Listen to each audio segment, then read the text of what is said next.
So a few weeks ago, we said that we were going to do a comparison for the week. We were going to watch January 1st, which was AEW's debut on Max, and we were going to watch Monday on Netflix. I don't even give a shit if you saw January 1st. I will tell you exactly what happened on January 1st. A whole lot of the same shit. 2-hour program. They opened with, this is the first time AEW is going to be on Max. They have a chance here to open the door and do something humongous. They opened with Orange Cassidy and Hangman Page. I turned the channel. I mean that literally. I went to home and I did something else. And then I went back to try to see what was after that. Okay, Shelton Benjamin and Lashley were in a tag match. That's pretty cool. I'm cruising through it. The only thing really of note that I think people took away from that episode of Dynamite was Ricochet's heel turn, which I'm having. I'm listening. Yeah, okay. so I'm gonna go ahead, and since I have heard this nowhere else, I haven't heard anybody say this out loud. So maybe we're first, maybe we're not. I don't know, but I'm pretty sure that AEW was the company that told me that baby faces and heels don't matter. That's passe. That's a thing of the past. People are just people. We're just going to make the decisions that we make and do what we do, and that's just going to be it. So, what's the excitement about a heel turn? You told me it didn't matter. It didn't matter. Oh, well, he's serious now. They were bitching him out. They were slapping him in his bald head. They were making fun of him, and he had it. He snapped. He took a pair of scissors and opened up Swerve's forehead and gave him a bunch of. He beat him down with a chair, and then he beat him up with some moves. And he took a pair. Again, change the channel. He hit Swerve with a pair of golden scissors. They opened him up, right? So he's stabbing a motherfucker in the head with scissors multiple times. And the reasoning I'm being told is because he has snapped, he's become psychotic, and he's doing crazy shit to this motherfucker's skull. That's what I was told, right? That's the story they're telling me. So after stabbing him with shears, hitting him with a steel chair, he picks up the steel chair and he sits in it as Swerve struggles to his feet bloody, which was that was a cool shot. But then he picks up Swerve to sit him in the chair. And he builds. And he charges up in the corner. And he does a running clothesline. And I just said, what the fuck am I watching? It's like hitting a motherfucker with a bus, backing him over with the bus, and then just for good measure, stepping on his pinky toe. Yeah, just that makes sense. With your fucking equilibrium. Fuck you. That's it. That sums up Dynamite. Every single fucking time I try to sit here and watch an episode of Dynamite, it's repetitive. It's the same shit over and over. So I'm like, all right, cool. Now I know people are going to hear that and they're going to go, well, so you watched the other channel and all they did was fucking talk all night. So you hated that episode, right? Wrong. So wrong. Extra wrong. I have my pet peeves about Raw. It wasn't a perfect show. But they grabbed me. Sorry. They had a first and foremost. You saw the episode, right? Yeah. Okay, so they had a cold open to start the show, and I wanted to kind of pick your brain about this. I wanted to kind of pick the audience's brain about this. Because I'm listening to the cold open video, which was a dope shot. It was the screen, and then the screen falls, and it's Triple H in the middle of the ring, and the fans are going nuts. It was a great shot. But the cold open, when they were doing the painting, and they're painting all this stuff on the canvas and stuff, I was hearing words that I was like, huh? Who? Wait, what? And it was like baby faces and heels and storylines, and they were using like insider terms and jargon in the package, in the open. And I was like, what? What's happening here? Because that's not just a Vince thing. That's a wrestling thing. We're not supposed to be talking about that. What's going on? and they're doing the whole package deal and da da da. And it was a great package. I'm not gonna take away from it. It was good. It was a good deal. The one thing I did say at the end of that package when they showed the canvas that was painted, I said, "Where the fuck are they selling that to?" Because that's a dope ass canvas. Hold on a second. That's gonna sell for a lot of fucking money.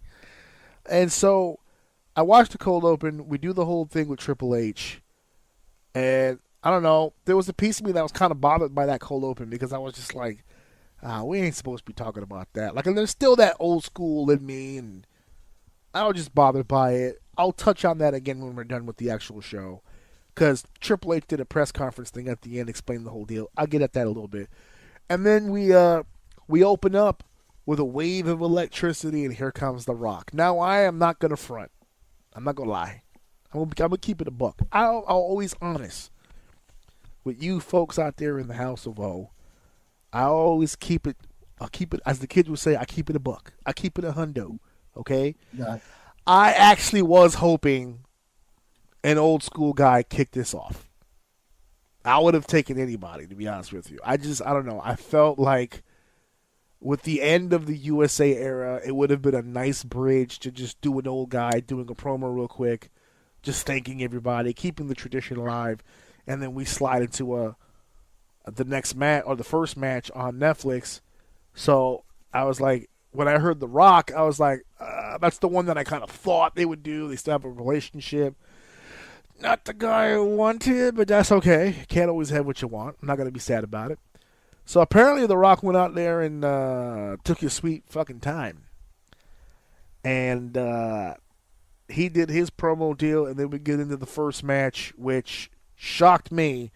I didn't think this was going to be first. But Roman Reigns... I was blown away by that. Yes, so Roman Reigns and Solo Sikoa going for... I get it. It's the prestige of it.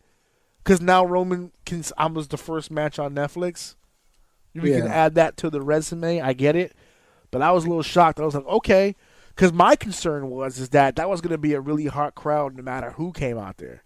For that first one, that crowd was going to be fucking electric. So when they gave it to them, I was like, ooh, I hope nobody dies. Who else? Yeah, who else but those two? I said I pray for whoever's after. Because I'm like, Jesus, that's going to be a tough one to follow. And they did. They killed it. They went out there and smoked it. And unfortunately, one match did die a slow death, but that was much later. And Roman wins the Ula Fala. And I realized I didn't mention this when Rock did his promo. When he came out, he did his heel entrance with the belt. But then he gave his belt to his daughters who were in the front row, and he went into the ring, and he didn't do any of his heel shit. I'm like, is this babyface Rock? Did he change back? And then later, when Roman won the Ula Fala, it was Rock who gave him who placed it over his neck and draped him with the Ula Fala. And I knew he would be involved in some way because they kept pumping the fact that he became High Chief. The Rock is now a High Chief of his tribe in Samoa. They were pumping that shit hard. So I'm like, all right, that's gonna come into hand at some point. Yeah. And they even closed the gap between him and Cody. They've made amends, him and Cody. Because he's not going to be at WrestleMania, so they had to kill the angle. So they killed the angle here. No hard feelings between him and Cody Rhodes. We're moving forward. We're moving on.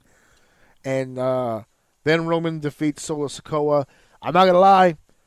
I think it was like almost 45 minutes into the show before Roman and Solo even did anything. This was dragging right here. I mean, the match was fire, but now we're dragging. Cena comes out. My wife leaves the room instantly. And listen, let me address this here and now because I had to have this conversation with Steph. I said, listen, I know you hate the guy. Listen, he doesn't even know you exist. But I know that you hate the guy. A long-standing hatred. Folks, she's been dealing with this asshole since 2003. Okay? So when she met me, that was when Cena's rookie year. She's been on this hatred boat from day one. Okay? Every year. She's had some grace the last few years. No Cena. Now he's doing the retirement tour. And we were under the assumption he'd be doing it to build toward a big WrestleMania thing. And then I'm watching the show, and she walked off, He's like, no, my last match is in December. He's going to do a full year full time. Or whatever his version of full time is.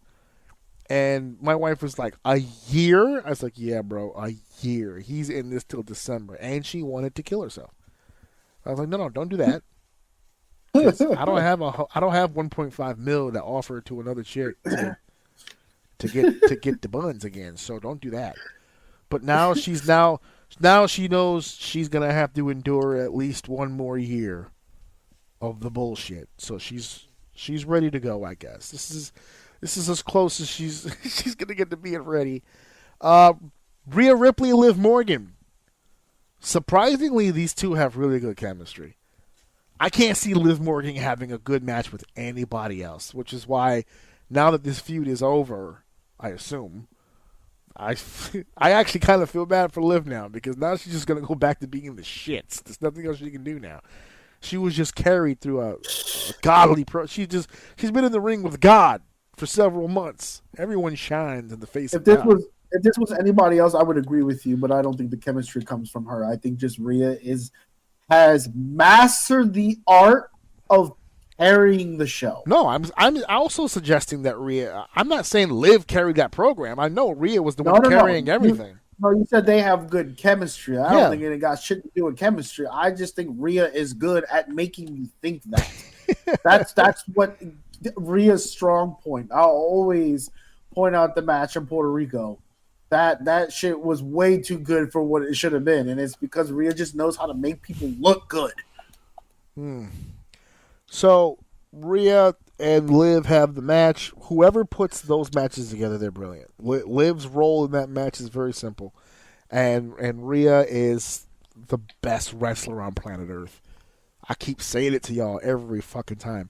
She is the best wrestler on planet Earth. If she had a dick, she'd have been multiple-time world champion by now. And the only reason she's not without the dick is because y'all motherfuckers won't let her do it. Otherwise, she would. If she had the dick, she would have been the one that took it from Roman. Yeah. Like, without a question. Without question. Without question. You know, we were like, who's going to win it? Rhea. Yeah. It's just a matter of when. Just think of how hot Rhea was going into WrestleMania 40 when he did drop the belt. That would have made $1 million worth of sense. Oh, yeah. Yeah, think of that experience we had, but instead of Coda, it was Rhea. Oh, like without the dick, just right now, like that would have been fire. There's a lot of dick and ball conversation on this show today. This is an episode. Yeah, this episode is crazy. Like Shane goes from saying it's gay. I'm just saying it's gay. But yeah, so Rhea wins the title. She's the WWE Women's Champion, Women's World Champion. Thank you. And she gets one more shot off on Dom. We're not gonna. That shit's dead to me. I'm not even worried about that shit anymore. As she's walking up the ramp, though, we hear the gong. Boom. I said, what? That's crazy. Taker does the American Badass entrance, goes all around the ring, comes up to the ramp, and it's Taker and Rhea fucking Ripley. And I'm like, yes.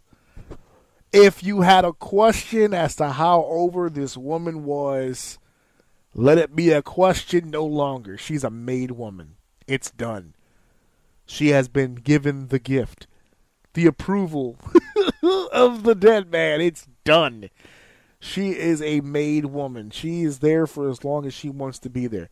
She's got a Hall of Fame pass waiting for her right now. Mark my words on what I'm telling y'all. 2 years from today, we're going to be calling her the greatest women's wrestler of all time. And she's going to start creeping into some conversations as far as wrestlers regardless of gender. She is too fucking good. She does everything perfect. She's got the entrance. She's got the aura. She's got the music. She's got the vibe. She's got the skills. She can sell. She can work. Everything. She's also got this thing. I can't. Every time I see her, I don't get it. But she does this thing where she blends like masculinity with femininity, and it's so fucking weird. She comes out slow. She's got the broad shoulders. She comes out, looks buff, looks like she's been working out, right? Like very masculine. But then she'll like wave, or she'll switch her hips a little bit, and you're like, oh wait, no, that's all woman, baby. That is all woman. She's got the aesthetics, man. She's got the ring, and I'm pretty sure she calls. I would like to think she calls all her matches. Oh, she'd have to at her size. Yeah, because she's as a babyface, she's dictating most of the match. So yeah, she's calling cutoffs, she's calling hope spots, she's doing all that stuff, even for herself. So and the cool thing is I honestly believe that a lot of people are on board too, because this says a lot too. And what's her face? The fucking god damn it! Why does my brain do this with names? Liv Morgan. Yeah. With Liv Morgan is proof to this. Is where it's like, I really truly believe that the roster is behind listening to her. Like, I don't think there's a person that goes in that ring and tries to even like, they look for her to call the match. That's what it feels like. Yeah, like no one is trying to call a match with her. They know it's going to be fire if she has control.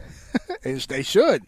Listen, take the ride. Just sit back and enjoy the ride. That's it. Just get on her back and let the stallion take it to another winner circle right there. Speaking of ride, the American Badass, huh? We got the gong, but we got American Badass. You see that, dude? They did the double pose with the glare back. Oh, perfect. He told her to do it, too. Yep. That's the only man that'll make that call. He made the call there. He was like, you could see him kind of be like, all right, turn to the camera. Yeah, and they both just kind of like fucking killed that pose. That was good, man. We got some bullshit in between. And then we get to Drew McIntyre and Jey Uso. And when you want to talk about a match dying a fucking death, that crowd did not give two fucks about Drew McIntyre and Jey Uso. And I got to tell you, the best part of that match happened way before the bell rung. It was Monday Night Marijuana, baby. Weed finally made its Raw debut. Oh, yeah. After all of its backstage success, it finally made its way onto TV. Oh, he must have been butthurt like crazy. I've been pitching that gimmick for years, brother. That shit was... And it's not even like subtle, like he had it in his hand or whatever. Travis Scott comes to... For those of you who didn't see, Jey Uso is doing his entrance from the crowd, like the Shield entrance. He's on the side. And Travis Scott comes out to his music first. And the first thing you see when the spotlight hits him, he just takes a big-ass pull from that blunt.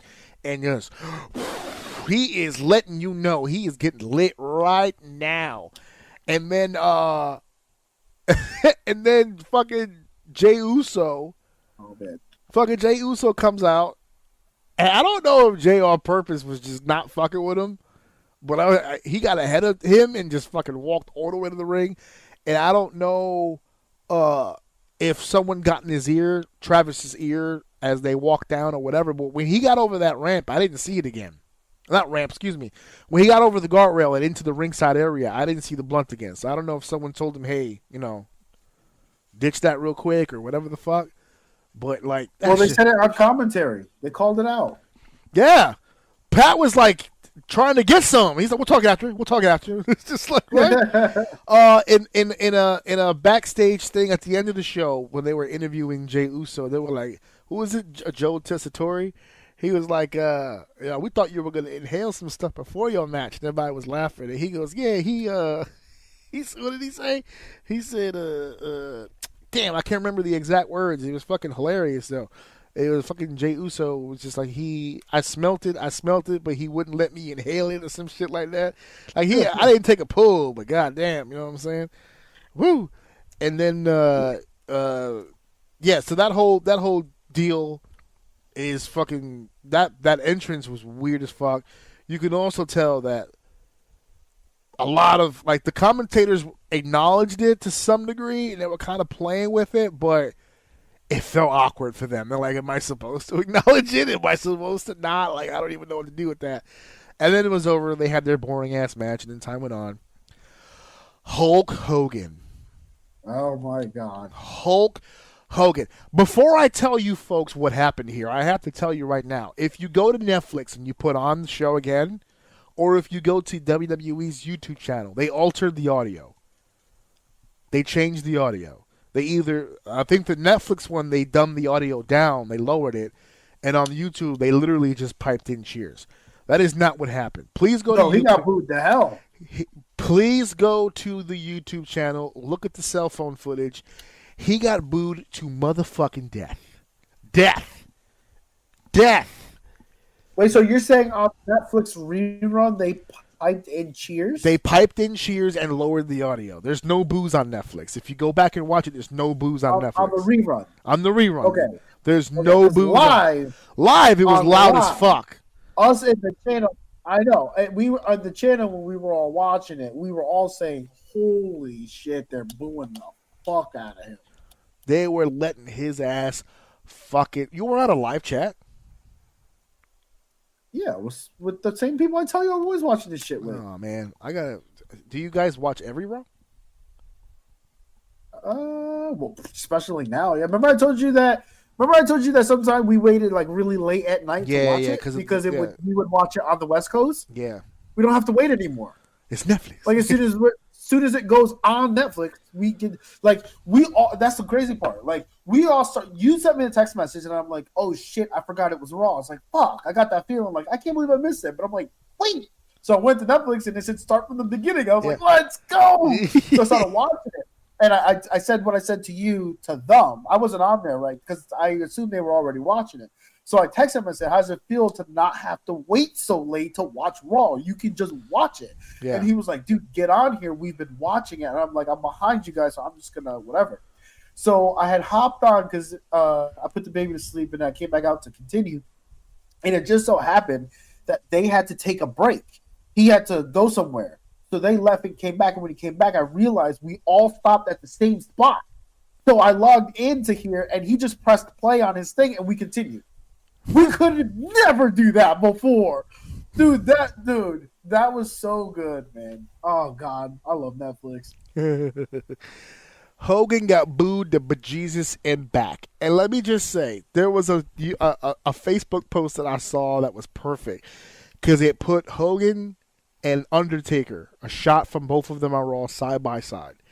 Because a lot of white people, for the most part, thought that he was getting booed because of his Republican shit, right? That he did the Republican convention. He was a Trump supporter. He did the thing with Kobe Covington for the entrance for UFC, who was a big Trump guy. He's Republican. He's red through and through. And people were like, oh, L.A. is a liberal city. They just didn't like him because of his Republican shit, blah, blah, blah, blah, blah.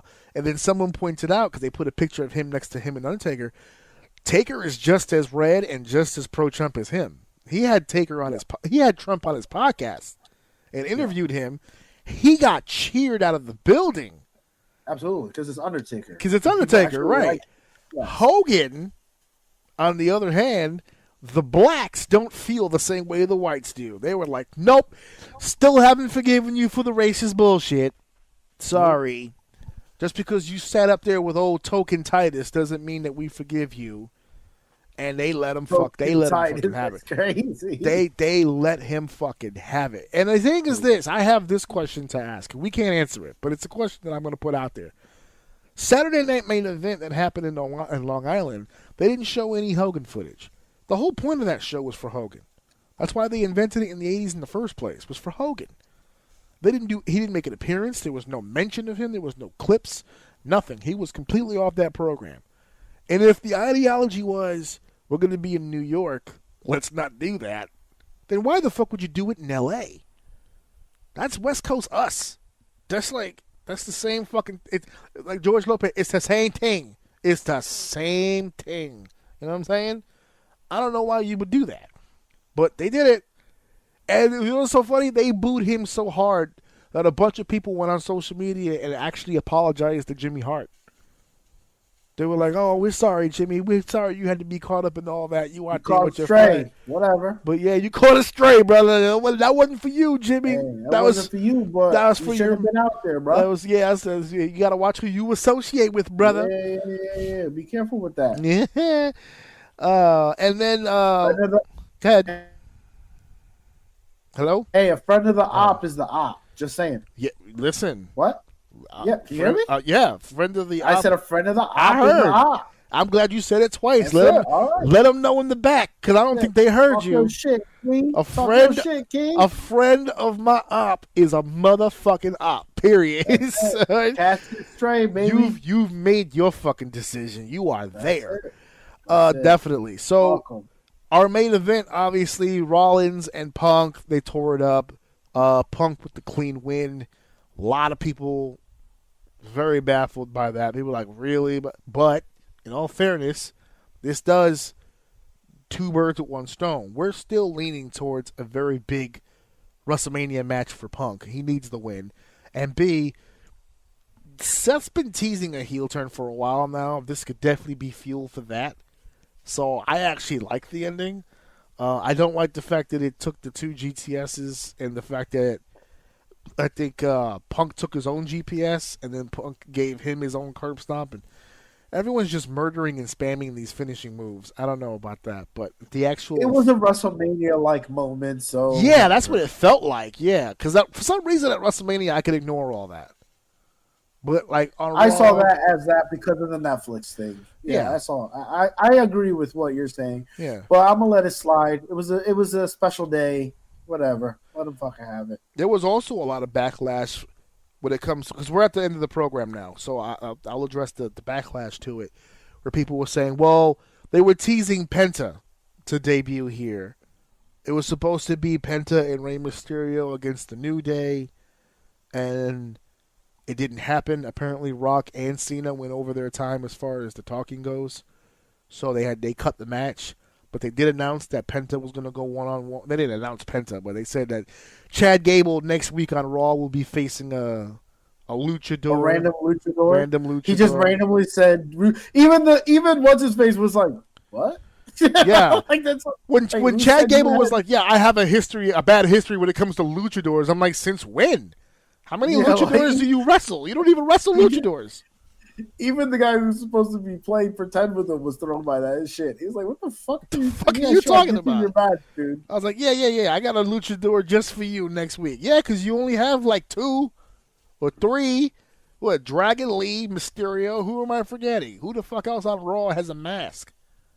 I can't even remember. Now Penta. So I guess, there you go. Penta's next week. So it's like, whatever. And people were really pissed Gunther wasn't on this show. Because they're like, oh my God, you're a world champion. Why is he not on the program? And then people were pissed that they had Cody but didn't do much with him. He was just standing in the front row. And it's like, why were the champions diminished in this situation? It's Netflix. Because it's Rock the first night. Because Rock took it. Because Rock took it, right. And then he proceeded the next night to take over all over NXT. Which was unique. I don't know what he was doing on that fucking program. I don't know what he thought he was doing there. Was that also on Netflix? No, that's on the CW app. For free, by the way. You can see Netflix, by the way, on the CW app.